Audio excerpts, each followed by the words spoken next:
Hello hi dear friends. അങ്ങനെ നമ്മുടെ Monday മോട്ടിവേഷൻ്റെ Monday എത്തിയിരിക്കുകയാണ്. കഴിഞ്ഞ ആഴ്ചയിൽ എനിക്കൊരു മൺഡേ മോട്ടിവേഷൻ ചെയ്യാൻ പറ്റി. അതെനിക്ക് സമയം കിട്ടിയപ്പോൾ എല്ലാവരും പറഞ്ഞു ഓക്കെ ചേച്ചി ഇടയ്ക്കിടയ്ക്ക് മുടക്കാണ്ട് ഇടണമെന്ന് പറഞ്ഞു. അപ്പോൾ ഇന്നും എനിക്ക് ഭാഗ്യത്തിന് സമയം കിട്ടുന്നുണ്ട്.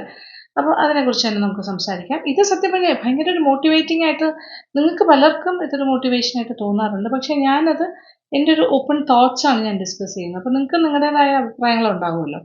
നമ്മളെല്ലാവരും ഒരുപോലെ അല്ലല്ലോ ചിന്തിക്കുന്നത്. ഓരോരുത്തർക്കും അവരവരുടേതായ ഒരു പെർസ്പെക്റ്റീവും കോൺസെപ്റ്റും ഒക്കെ ഉണ്ടാകും. അപ്പോൾ എൻ്റെ കുറച്ച് തോന്നലുകളാണ് ഞാൻ നിങ്ങളുമായിട്ട് ഡിസ്കസ് ചെയ്യുന്നത്. എൻ്റെ മനസ്സിലിങ്ങനെ തോന്നുന്ന ചില കാര്യങ്ങളുണ്ട്. ഞാൻ എങ്ങനെയാണോ അതുപോലെ. ഓക്കെ. അതിൽ പ്രധാനമായിട്ട് എനിക്ക് ഡിസ്കസ് ചെയ്യാനുള്ളൊരു കാര്യം എന്ന് പറഞ്ഞാൽ, നമ്മളെ ഏറ്റവും കൂടുതൽ സ്നേഹിക്കുന്ന ആരാണ്? നമ്മളോട് ഏറ്റവും കൂടുതൽ സ്നേഹമുള്ള ആൾക്കാരാണ്. നമുക്ക് പല കോൺസെപ്റ്റ് ഉണ്ടാവും അല്ലേ? അപ്പോൾ അതിങ്ങനെ കാറ്റഗറൈസ് ചെയ്യുമ്പോൾ നമ്മുടെ അച്ഛനമ്മമാരാണോ, ഭർത്താവാണോ, കുട്ടികളാണോ, സുഹൃത്തുക്കളാണോ, ഇങ്ങനെയൊക്കെ നമുക്ക് തോന്നും അല്ലേ? അപ്പോൾ ഓരോ കാലഘട്ടത്തിൽ നമുക്ക് ഓരോന്ന് തോന്നും. നമുക്ക് തോന്നും ഒരു സമയത്ത് അച്ഛനമ്മമാരാണ് നമ്മളെ ഏറ്റവും കൂടുതൽ സ്നേഹിക്കുന്നത്. പിന്നെ നമുക്ക് തോന്നും അതല്ല, ഹസ്ബൻഡാണ് ഏറ്റവും കൂടുതൽ സ്നേഹിക്കുന്നത്. പിന്നെ തോന്നും അല്ല, മക്കളാണ് നമ്മളെ ഏറ്റവും സ്നേഹിക്കുന്നത്. പിന്നെ ഒരു പീരീഡ് ഓഫ് ടൈമിൽ ചിലപ്പോൾ തോന്നും സുഹൃത്തുക്കളാണ്. പക്ഷേ സത്യം പറഞ്ഞാൽ അച്ഛനമ്മമാരുടെ സ്നേഹം എന്ന് പറഞ്ഞാൽ അൺകണ്ടീഷണലാണ്. അത് ഇപ്പം നമുക്ക് നമ്മുടെ കുട്ടികളോട് എങ്ങനെയാണോ അതുപോലെ തന്നെയാണ് നമ്മുടെ പേരൻസിന് നമ്മളോടുള്ളൊരു സ്നേഹം. അതിൽ പ്രത്യേകിച്ച് സാധാരണഗതിയിൽ ഞാനൊരു മെജോറിറ്റിയുടെ കാര്യമാണ് പറയുന്നത്. ഒരു നോർമൽ കേസിൽ അച്ഛനമ്മമാർക്ക് മക്കളോടുള്ള സ്നേഹം എന്ന് പറഞ്ഞാൽ അത് അൺലിമിറ്റഡ് ആണ്. അതിന് നമുക്കൊരു കണക്ക് വയ്ക്കാനൊക്കില്ല, വിലയിടാൻ പറ്റില്ല. There is no limit. അതങ്ങനെയാണ്. അപ്പോൾ അച്ഛനമ്മമാർ ജീവിച്ചിരിക്കുന്ന കാലത്ത് കിട്ടുന്ന ആ സ്നേഹം നമ്മൾ എത്രത്തോളം നമുക്ക് ആസ്വദിക്കാൻ പറ്റിയിട്ടുണ്ടോ, അത് എത്രത്തോളം നമുക്ക് ഹൃദയത്തോട് ചേർത്ത് വയ്ക്കാൻ പറ്റുമോ അത് ചെയ്യുക. കാര്യം അത് നഷ്ടപ്പെട്ട് കഴിയുമ്പോൾ പിന്നെ നമ്മളതെല്ലാം ഒരു ഓർമ്മയില്ല. ഞാൻ എപ്പോഴും വിചാരിക്കും അച്ഛനമ്മമാരെ ഇനി കാണാൻ പറ്റുമോ, ഇങ്ങനെ ആലോചിക്കും. എനിക്ക് അച്ഛനമ്മമാർ രണ്ടുപേരും നഷ്ടപ്പെട്ടു. അപ്പോൾ അച്ഛനും ഇല്ല അമ്മയില്ല ഇപ്പോഴത്തെ അവസ്ഥയിൽ. അപ്പോൾ ഞാൻ പലപ്പോഴും ഞാൻ ഇങ്ങനെ ചിന്തിക്കാറുണ്ട്, ഒരു പ്രാവശ്യം കൂടി കാണാൻ എനിക്ക് പറ്റിയിരുന്നെങ്കിലെന്ന്. അപ്പോൾ അത് നമുക്ക് ആഗ്രഹിക്കാം, കാണാൻ പറ്റില്ലല്ലോ അല്ലേ? അത് ഭയങ്കര ഒരു സങ്കടമാണ് അത് ആലോചിക്കുമ്പോൾ. നമുക്കിനി കാണാനേ പറ്റില്ലല്ലോ, ഒരിക്കലും നമുക്ക് ഈ ജന്മത്തിൽ കാണാൻ പറ്റില്ലല്ലോ. അപ്പോൾ അത് ഒരു തോട്ടാണ്, നമ്മുടെ മനസ്സിൽ എപ്പോഴും വിഷമിപ്പിക്കുന്ന ഒരു തോട്ടാണ്. പിന്നെ എൻ്റെ അച്ഛൻ ജീവിച്ചിരിക്കുമ്പോൾ പറയും, മക്കളുണ്ടാകുന്നത് നമ്മുടെ ഒരു സപ്പോർട്ട് സിസ്റ്റം പോലെയാണ്. അച്ഛനമ്മമാർ വയസ്സായി പോകുമ്പോൾ നമ്മളെ പിടിച്ചു നിർത്തുന്നത് നമ്മുടെ മക്കളാണ്. അവരുടെ സ്നേഹവും സപ്പോർട്ടും കൊണ്ടാണ് നമ്മൾ നിൽക്കുന്നത്. നമുക്ക് അവരോട് സ്നേഹം ഭയങ്കരമായിട്ട് തോന്നും. എപ്പോഴും അങ്ങനെയാണ്. അച്ഛനമ്മമാർക്ക് മക്കളോടാണ് കൂടുതൽ സ്നേഹം, മക്കൾക്ക് അവരുടെ മക്കളോടായിരിക്കും സ്നേഹം. അങ്ങനെ അങ്ങനെ അങ്ങനെ പോകുന്ന ജനറേഷൻസ് നോർമലി അങ്ങനെയാണ്. ഞാനൊരു ജനറലൈസ് ചെയ്ത് പറയല്ല, കൂടുതലും മെജോറിറ്റിക്ക് ഉണ്ടാകുന്ന ഒരു അനുഭവമാണ്. പിന്നെ കല്യാണം കഴിച്ച് ഒരു ഹസ്ബൻഡിൻ്റെ കയ്യിലേക്കൊക്കെ നമ്മളെ ഏൽപ്പിക്കുന്നു. പണ്ടത്തെ കോൺസെപ്റ്റ് അനുസരിച്ച് ഏൽപ്പിക്കുകയാണ്. ഇപ്പം അങ്ങനെയൊന്നും അല്ല. ഇപ്പം ഇക്വാളിറ്റിയാണ്. നമുക്ക് ആരെയും ഏൽപ്പിക്കേണ്ട കാര്യമൊന്നുമില്ല. ഈക്വലായിട്ട് ജീവിക്കേണ്ട ഒരു കാലഘട്ടമാണ്. പഴയ കോൺസെപ്റ്റിലാണെങ്കിൽ അങ്ങനെയാണ്. പക്ഷേ ഇപ്പോൾ ഹസ്ബൻഡ് എന്ന് പറയുന്നത് നമുക്കൊരു ഉറപ്പുള്ളൊരു ബന്ധമല്ല പലപ്പോഴും പലർക്കും. അപ്പോൾ നമുക്ക് വളരെ ഒരു ഗാമ്പിൾ പോലെയാണ്, ഒരു ഭാഗ്യം പോലെയാണ്, ലക്കി ഡിപ്പ് പോലെയാണ്. നല്ലൊരു ഭർത്താവിനെ കിട്ടുക, നല്ല ഒരു പാർട്ട്ണറെ കിട്ടുക, നമ്മളെ സ്നേഹിക്കാനും ഏറ്റവും കൂടുതൽ സ്നേഹിക്കാനും എല്ലാ സുഖദുഃഖങ്ങളിലും ഒരുപോലെ നമ്മുടെ അച്ഛനമ്മമാർ നമ്മളെ സ്നേഹിച്ച പോലെ സ്നേഹിക്കാൻ ഒരു ഭർത്താവിനെ കിട്ടുക എന്നൊക്കെ പറഞ്ഞാൽ ഒരു വലിയൊരു ബ്ലെസ്സിങ് ആയിട്ടാണ്. അത് എല്ലാവർക്കും കിട്ടില്ല. അങ്ങനെ കിട്ടുന്നത് അപൂർവമാണ്. അപ്പോൾ അതുകൊണ്ട് അതിനെ നമുക്ക് കംപ്ലീറ്റ് ആയിട്ട് ആ ഒരു കോൺസെപ്റ്റിനെ നമുക്ക് അങ്ങനെ പറയാൻ പറ്റില്ല. പക്ഷേ അച്ഛനമ്മമാരുടെ സ്നേഹം എന്ന് പറഞ്ഞാൽ അൺകണ്ടീഷണലാണ്. നമ്മളെ ഏറ്റവും കൂടുതൽ സ്നേഹിക്കുന്നത് അവർ തന്നെയാണ്. പിന്നെ ഭർത്താവിൻ്റെ കാര്യം ഓപ്ഷണലാണ്. കാര്യം അത് പലർക്കും പലതുപോലെയാണ്. പിന്നെ മൂന്നാമത്തെ കാറ്റഗറി നമ്മുടെ മക്കളാണ്. മക്കളോടുള്ള സ്നേഹം നമുക്ക് അവരോട് ഭയങ്കരമായ സ്നേഹമാണ്.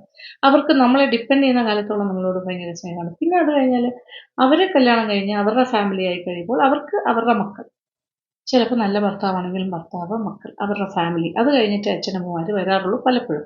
പക്ഷെ തിരിച്ചുള്ള കാര്യങ്ങളും ഉണ്ട് കേട്ടോ. സ്വന്തം ഫാമിലിയെക്കാട്ടി അച്ഛനമ്മമാരെ സ്നേഹിക്കുന്ന മക്കളും ഉണ്ട്. ഞാനതൊരു ജനറൽ റൂൾ ഇങ്ങനെ പറയുന്നു. ഒരു എക്സെപ്ഷൻസ് ഒരുപാടുണ്ട് എല്ലാത്തിലും. ഏത് ഒരു നിയമം എടുത്താലും എല്ലാ ജനറൽ റൂൾസിനും എക്സെപ്ഷൻസ് ഉണ്ടാകും. അതുപോലെ തന്നെയാണ് ഹ്യൂമൻ റിലേഷൻഷിപ്പിൻ്റെ കാര്യത്തിലും. പിന്നെ നമ്മൾ നോക്കുന്നത് നമ്മുടെ ഫ്രണ്ട്സാണ്. നമുക്ക് വീട്ടിലെ വിഷയങ്ങളൊക്കെ ഉണ്ടാകുമ്പോൾ ഹസ്ബൻഡുമായിട്ടുള്ള ഇഷ്യൂസ് ഉണ്ട്, അല്ലെങ്കിൽ മക്കളുമായിട്ട് ഇഷ്യൂസ് ഉണ്ട്, അങ്ങനെ ഓരോ ബന്ധങ്ങളിലോ അലച്ചിലുണ്ടാകുമ്പോൾ സഹോദരങ്ങൾ തമ്മിലുള്ള ഇഷ്യൂസ്, എന്തെങ്കിലുമൊക്കെ ഫാമിലി മാറ്റേഴ്സൊക്കെ വരുമ്പോൾ നമ്മൾ ഏറ്റവും കൂടുതൽ ഡിപ്പെൻഡ് ചെയ്യുന്ന അന്നേരം നമ്മുടെ സുഹൃത്തുക്കളാണ്. അപ്പോൾ ഫ്രണ്ട്സ് എന്ന് പറഞ്ഞിട്ട് ചിലപ്പോൾ നമുക്ക് ഫ്രണ്ട്സ് എന്ന് പറഞ്ഞാൽ നമുക്ക് എന്താ പറയുക, പലർക്കും ഒരുപാട് പേരുടെ കാര്യം ഞാൻ പറയുകയാണ്, എല്ലാവരും ഒരുപോലെയല്ലല്ലോ. അപ്പോൾ ഫ്രണ്ട്സ് എന്ന് പറഞ്ഞാൽ ഫ്രണ്ട്സിന് വേണ്ടി മരിക്കുന്ന ആൾക്കാരുണ്ട്. ഫ്രണ്ട്സ് എന്ന് പറഞ്ഞാൽ അവർ ഒരു പക്ഷെ ബന്ധുക്കളെക്കാട്ടി കൂടുതൽ ചേർത്ത് നിർത്തുന്നതാണ് ഫ്രണ്ട്സ്. എല്ലാവർക്കും അങ്ങനെയല്ല. ഞാൻ പറയുന്ന എല്ലാ കാര്യങ്ങളും എല്ലാം ഒരു ജനറൽ കാര്യങ്ങളാണ് പറയുന്നത്. But there are always exceptions. അതാണ് എനിക്കെപ്പോഴും പറയാനുള്ള കാര്യം. അപ്പോൾ സുഹൃത്തുക്കൾ ഉണ്ടാവുന്നത് നല്ലതാണ്. സുഹൃത്തുക്കളെ ട്രസ്റ്റ് ചെയ്യുന്നത് നല്ലതാണ്. നമുക്കൊരു സപ്പോർട്ട് സിസ്റ്റമായിട്ട് അവർ നിൽക്കുന്നത് നല്ലതാണ്. സഹോദരങ്ങളെക്കാട്ടി സ്നേഹിക്കുന്ന സുഹൃത്തുക്കൾ ഉള്ളവരുണ്ട്.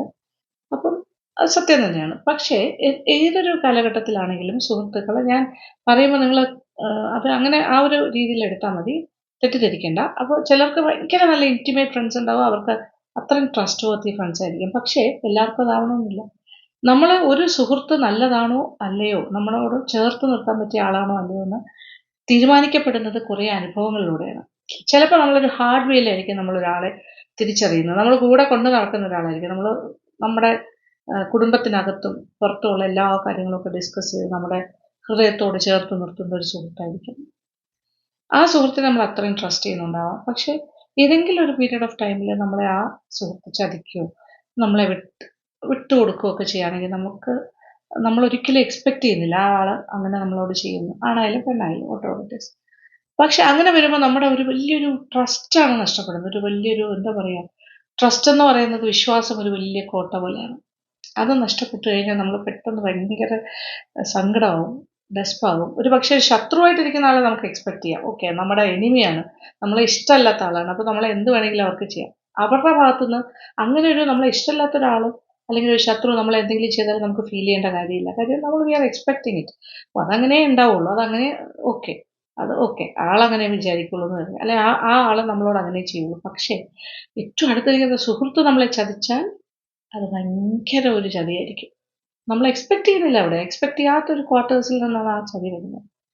അപ്പോൾ ഈ സുഹൃത്തുക്കളെ അപ്പോൾ തിരഞ്ഞെടുക്കുന്ന കാര്യത്തിലും നമ്മൾ ചേർത്ത് നിർത്തുന്ന കാര്യത്തിൽ എപ്പോഴും ഒരു കോഷൻ വേണം. കാര്യം അത് നല്ലതാണോ ചീത്തയാണോ എന്ന് അറിയുന്നത് ഞാൻ ഇപ്പോൾ പറഞ്ഞതുപോലെ ഒരു അനുഭവത്തിലൂടെ ആയിരിക്കും, കുറേ വർഷങ്ങളുടെ അനുഭവത്തിലൂടെ ആയിരിക്കും. അപ്പോൾ അതെപ്പോഴും ഒരു എന്താ പറയുക, ഞാനിന്മേൽ കളിയാണ്. ഒരു നൂൽപ്പാലത്തിലൂടെ കടന്നു പോകുന്ന പോലെയാണ്. താഴെ വലിയ അഗ്നികുണ്ഡം അല്ലെങ്കിൽ ഇങ്ങനെ തീയുടെ മുകളിൽ ഒരു ചെറിയ പാലം ഇട്ടിട്ട് നമ്മളോട് നടക്കാൻ പറയുന്ന പോലെ അങ്ങനെയും വിചാരിക്കാം. പക്ഷെ അത് കിട്ടിയാൽ അത്രയും ഊതിക്കാച്ചിയ പൊന്നു പോലെ എന്നൊക്കെ പറയില്ല, അങ്ങനെ കിട്ടുന്ന ഒരു ഫ്രണ്ട്ഷിപ്പ് ആണെങ്കിൽ ഓക്കെ, നമുക്ക് കൊണ്ട് നടക്കാം. പക്ഷെ അത് അറിയുന്നത് വരെയും നമ്മൾ ഒരിക്കലും നമ്മുടെ വിഷയങ്ങൾ അതിനായിട്ട് ചർച്ച ചെയ്യാതിരിക്കാം. ഇപ്പം നമ്മൾ സംസാരിക്കുമ്പോൾ നമ്മൾ നമ്മുടെ ഉള്ളിലുള്ള കാര്യങ്ങളൊക്കെ പറയും. നമ്മൾ ആൾക്കാരെ കുറിച്ച് ഡിസ്കസ് ചെയ്യും. നമുക്ക് ഒരാളോട് ദേഷ്യം ഉണ്ടെങ്കിൽ അതിനെക്കുറിച്ച് പറയും. ഒരാളെ കുറിച്ച് മോശമായിട്ട് പറയും, അവരുടെ പ്രസംഗം എല്ലാം നമ്മൾ പറയും. നമ്മൾ ഒരാളെ എന്തെങ്കിലും ചെയ്യാൻ പ്ലാൻ ചെയ്യുന്നുണ്ടെങ്കിൽ അതിനെക്കുറിച്ച് പറയും. ചിലപ്പോൾ ദേഷ്യം കൊണ്ട് പറയുന്നതായിരിക്കും, ഒന്നും ചെയ്യാൻ വേണ്ടിയിട്ടായിരിക്കില്ല. പക്ഷേ ജസ്റ്റ് നമ്മുടെ മനസ്സിലുള്ള കാര്യങ്ങളൊക്കെ ഇങ്ങനെ പറഞ്ഞ് ഒരു ബ്ലാ ബ്ലാ ബ്ലാ പറഞ്ഞിട്ട് എന്താ പറയുക, ലൂസ് ടോക്സ് ഉണ്ടല്ലോ നമ്മുടെ ആ ഒരു രീതിയിലേക്ക് പോകുമ്പോൾ അത് നല്ലൊരു സുഹൃത്താണെങ്കിൽ ഓക്കെ, അല്ലെങ്കിൽ അത് നമുക്കെല്ലാം ബാക്ക് ഫയർ ചെയ്യില്ലേ. പിന്നെ ഈ സുഹൃത്തുക്കൾ എന്ന് പറയുന്ന ആൾക്കാർ പല കാറ്റഗറി ഉണ്ട്. അവർ നമ്മളിലേക്ക് വരുന്നത് നമുക്ക് പവർ ഉണ്ടെങ്കിൽ, നമുക്ക് സ്വാധീനമുണ്ടെങ്കിൽ, പണമുണ്ടെങ്കിൽ, പിന്നെ അതുപോലെ എന്താ പറയുക, ഒരു പൊസിഷൻ, സ്റ്റാറ്റസ്, ഇങ്ങനത്തെ കാര്യങ്ങളൊക്കെ ഉണ്ടെങ്കിൽ കൂടുതൽ സുഹൃത്തുക്കൾ നമ്മളോട് ഒട്ടി നിൽക്കും. ഇതൊക്കെ നഷ്ടപ്പെട്ടു കഴിഞ്ഞാൽ യഥാർത്ഥ സുഹൃത്ത് കൂടെ ഉണ്ടാവും, അല്ലാത്തവരൊക്കെ പിരിഞ്ഞു പോകും. അപ്പം നമ്മൾ എത്രത്തോളം, അപ്പം ഇതൊക്കെ ഞാനിപ്പോൾ പറയുന്ന കാര്യങ്ങളെല്ലാം ഒന്നുകിൽ എൻ്റെ അനുഭവത്തിൽ നിന്നായിരിക്കും, അല്ലെങ്കിൽ എൻ്റെ അടുത്ത് നിൽക്കുന്ന എനിക്ക് പരിചയമുള്ള ആൾക്കാരിൽ നിന്നുള്ള അവരുടെ അനുഭവം ഞാനുമായിട്ട് ഡിസ്കസ് ചെയ്തതിൽ നിന്നുള്ള കാര്യങ്ങളിൽ നിന്നാണ് പറയുന്നത്. ഓക്കെ, അതങ്ങനെ വിചാരിച്ചല്ലോ. അപ്പം നിങ്ങൾ വളരെ ശ്രദ്ധിക്കുക. നമ്മളൊരു സുഹൃത്തിനെ കണ്ടെത്തുമ്പോഴും ആ സുഹൃത്തിനോട് കാര്യങ്ങൾ പങ്കുവയ്ക്കുമ്പോഴും ഒക്കെ ബി കോഷ്യസ്. ഒരിക്കലും നമ്മളത് പിന്നെ നമ്മൾ കരഞ്ഞിട്ട് കാര്യമില്ല, വിഷമിച്ചിട്ട് കാര്യമില്ല. അപ്പം നമ്മൾ ഏറ്റവും കൂടുതൽ സ്നേഹിക്കുന്ന ആരാണെന്ന് വെച്ചാൽ അൺകണ്ടീഷണൽ ലവ് നമുക്ക് കിട്ടാൻ പോകുന്നത് നമ്മുടെ അച്ഛനമ്മമാരിൽ നിന്നാണ്. അവർ പോയി കഴിഞ്ഞാൽ പിന്നെ സത്യം പറഞ്ഞാൽ നമുക്ക് ആരിൽ നിന്നും പ്രതീക്ഷിക്കാൻ പറ്റില്ല. മക്കളിൽ നിന്ന് പോലും എപ്പോഴും പ്രതീക്ഷിക്കേണ്ട ആവശ്യമില്ല. അത് നമ്മൾ അങ്ങോട്ട് കൊടുത്താൽ മതി. Unconditional love from our part. നമ്മൾ പാരൻസ് ആവുകയാണല്ലോ, അപ്പം നമ്മൾ നമ്മുടെ മക്കളെ അതുപോലെ സ്നേഹിക്കും. നമ്മുടെ അച്ഛനമ്മമാർ നമ്മളെ സ്നേഹിച്ച പോലെ നമ്മൾ നമ്മുടെ കുട്ടികളെയാണ് സ്നേഹിക്കുന്നത്. നമ്മൾ തിരിച്ച് അച്ഛനമ്മമാരെ അതുപോലെ സ്നേഹിച്ചിട്ടുണ്ടാവില്ല ചിലപ്പോൾ. അത് സത്യം പറഞ്ഞാൽ സങ്കടമാണ് അങ്ങനെ ആലോചിക്കുമ്പോൾ. അപ്പോൾ ഒരു സൈക്കിൾ ഓഫ് ലൈഫാണ്. നമ്മൾ ജനിച്ച് വളർന്ന് നമ്മളെ അവരൊരു പൊസിഷനിലെത്തി കല്യാണം കഴിപ്പിച്ച് കുട്ടികളായി അങ്ങനെ അങ്ങനെ അങ്ങനെ പോയിട്ട് കുട്ടികളെ വളർത്തി പുറത്തേക്ക് വിട്ട് അവരെ സെറ്റിൽ ചെയ്യുന്നവരെ നമ്മുടെ ഫോക്കസ് അച്ഛനമ്മമാരായിരിക്കില്ല, കുട്ടികൾ തന്നെയായിരിക്കും. പിന്നെ അച്ഛനമ്മമാരുടെ ഓൾഡ് ഏജിൽ അവരെ നോക്കാനായിട്ട് കൂടെ ചെന്ന് നിന്ന് അത് ഏറ്റവും നല്ലൊരു പുണ്യപ്രവൃത്തി തന്നെയായിരിക്കും. പക്ഷെ അല്ലാത്ത ഒരുപാട് ആൾക്കാരുണ്ട്, നോക്കുന്നവരുണ്ട്, നോക്കാത്തവരുണ്ട്. പക്ഷേ ഒരു കാര്യമുണ്ട്, അച്ഛനമ്മമാർ നഷ്ടപ്പെട്ടു കഴിഞ്ഞാൽ അതൊരു തീരാ വേദനയാണ്, നമുക്കൊരിക്കലും തിരിച്ചു കിട്ടാത്ത ഒരു ഫേസ് ഓഫ് ലൈഫാണ്. അപ്പോൾ അങ്ങനെ നോക്കുമ്പോൾ കഷ്ടമാണ്. പിന്നെ ഓൾഡ് ഏജിൽ പിന്നെ നമുക്ക് വേറെ ഒന്നും ചെയ്യാനില്ലല്ലോ, കുട്ടികൾ കുട്ടികളുടെ കാര്യമായി പോകുന്നു.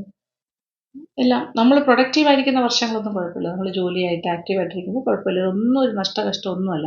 പക്ഷെ നമ്മൾ അല്ലാതാകുന്ന ഒരു സമയമാകുമ്പോഴാണ് നമുക്ക് ഇതെല്ലാം റിക്കളക്ഷൻ വരുന്നത്. അന്നേരം നമ്മൾ സുഹൃത്തുക്കളെ ഭയങ്കര ഡിപ്പെൻഡ് ചെയ്തിട്ടുണ്ടെങ്കിൽ, അവരില്ലാതെ പോവുകയാണെങ്കിൽ, അവർ നമ്മളെ ചതിച്ചാൽ അത് ഏറ്റവും വലിയ സങ്കടമാകും. അപ്പം എല്ലാം ഇങ്ങനെ നോക്കി ചെയ്യണം. ആൻഡ് ഫൈനലി നിങ്ങളെ ഏറ്റവും കൂടുതൽ സ്നേഹിക്കുന്നത്, നിങ്ങളെ സ്നേഹിക്കുന്നത് അച്ഛനമ്മമാർ കഴിഞ്ഞാൽ പിന്നെ നിങ്ങൾ തന്നെ ആയിരിക്കണം. ആൻഡ് ഫൈനലി അത് തന്നെയാണ് അൾട്ടിമേറ്റ്ലി. എല്ലാവരുടെയും കാലം കഴിഞ്ഞിട്ട് അച്ഛനമ്മമാരെ നഷ്ടപ്പെട്ടു, ഹസ്ബൻഡ് നല്ലതാണെങ്കിലും ഓക്കെ, മക്കൾ നല്ലതാണെങ്കിലും ഓക്കെ, എങ്കിലും അൾട്ടിമേറ്റ്ലി സുഹൃത്തുക്കൾ നല്ലതാണെങ്കിലും ഓക്കെ, ഫൈനലി ഈ എന്താ പറയുക, കടിഞ്ഞാണ് എന്ന് പറയില്ല, ജീവിതത്തിൻ്റെ കടിഞ്ഞാണ് നമ്മുടെ കയ്യിൽ തന്നെ ആയിരിക്കും. ഫൈനലി കടിഞ്ഞാണ് നമ്മുടെ കയ്യിലായിരിക്കണം. So we have to control our life. ആരുമില്ലാത്ത ഒരവസ്ഥ വന്നാലും നമുക്ക് ജീവിക്കണം, നമ്മൾ ആ ഒരു പോസിറ്റിവിറ്റിയിൽ തന്നെ മുന്നോട്ട് പോകണം. അതുകൊണ്ട് എപ്പോഴും വളരെ കോഷ്യസ് ആയിരിക്കണം. സുഹൃത്തുക്കളെ കണ്ടെത്തുമ്പോഴും, അവരോടൊപ്പം സമയം ചെലവഴിക്കുമ്പോഴും, നമ്മുടെ സ്വപ്നങ്ങൾ പങ്കുവയ്ക്കുമ്പോഴും, നമ്മുടെ ആകുലതകൾ പങ്കുവയ്ക്കുമ്പോഴും എന്താണെങ്കിലും you just be very cautious. നല്ലൊരു സുഹൃത്താണെങ്കിൽ അത് കുറേ കാലത്തെ അനുഭവത്തിലൂടെ നല്ലൊരു സുഹൃത്താണ് അത്രയും ഉറപ്പാക്കി കഴിഞ്ഞാൽ then you are very lucky എന്നേ ഞാൻ പറയുള്ളൂ. ഭയങ്കര ഭാഗ്യമായിരിക്കും. അല്ലാണ്ട് നമ്മളോട് ഒട്ടുന്ന സുഹൃത്താണെന്ന ഭാവത്തിൽ കൂടി നിൽക്കുന്ന പല പല കൺസിഡറേഷനിൽ കൂടെ നിൽക്കുന്നവരെ ഒരിക്കലും സുഹൃത്തായിട്ട് കണക്കാക്കാൻ പറ്റില്ല. അപ്പോൾ നമ്മളെ ഏറ്റവും കൂടുതൽ സ്നേഹിക്കുന്നതായിട്ട് നമ്മൾ മനസ്സിലാക്കേണ്ടത് ആരൊക്കെയാണെന്ന് ഒരു പഠനം സെൽഫായിട്ട് നടത്തുക. എന്നിട്ട് നമ്മളെ എക്വിപ്പ് ചെയ്തെടുക്കുക. നമ്മളെങ്ങനെ ആയിരിക്കണം, നമ്മുടെ ഫ്യൂച്ചർ എന്തായിരിക്കണം, നമ്മളെങ്ങനെ മുന്നോട്ട് പോകണം, ഇത്തരം കാര്യങ്ങളെക്കുറിച്ച് നമുക്കൊരു വ്യക്തത വേണം. അതിന് പ്രിപ്പയർഡ് ആയിരിക്കും. അത് വളരെ പോസിറ്റീവായിട്ട് തന്നെ തിങ്ക് ചെയ്യുക. നമ്മൾ നെഗറ്റിവിറ്റിയിലേക്ക് പോകേണ്ട ആവശ്യമൊന്നുമില്ല. We can always be on the positive side, but cautiously, എപ്പോഴും ശ്രദ്ധ. ഓക്കെ, ഇത് എൻ്റെ തോട്ട്സാണ്. ഇതിൽ ഒരുപാട് വ്യത്യാസങ്ങളുണ്ടാവാം, പലർക്കും പല അനുഭവങ്ങളായിരിക്കാം.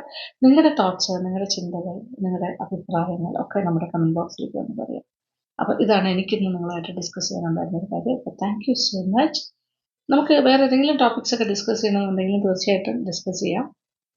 പിന്നെ കഴിഞ്ഞ പ്രാവശ്യത്തെ കമൻറ്റ് ബോക്സിൽ ഒരാൾ ചോദിച്ചിരുന്നു, ഒരു ലേഡി ചോദിച്ചിരുന്നു, നമ്മളെ ഒന്നല്ല രണ്ടുപേര് ചോദിച്ചിരുന്നു ശരിക്കും, നമ്മളെ ദ്രോഹിച്ചവരാരെങ്കിലും ഉണ്ടെങ്കിൽ, നമ്മുടെ മുന്നോട്ടുള്ള യാത്രയിൽ, നമ്മുടെ ഉയർച്ചയിൽ നമ്മളെ താഴേക്ക് പിടിച്ച് വലിച്ച ആൾക്കാരുണ്ടെങ്കിൽ അവരോടൊക്കെ എങ്ങനെ പ്രതികരിക്കണം?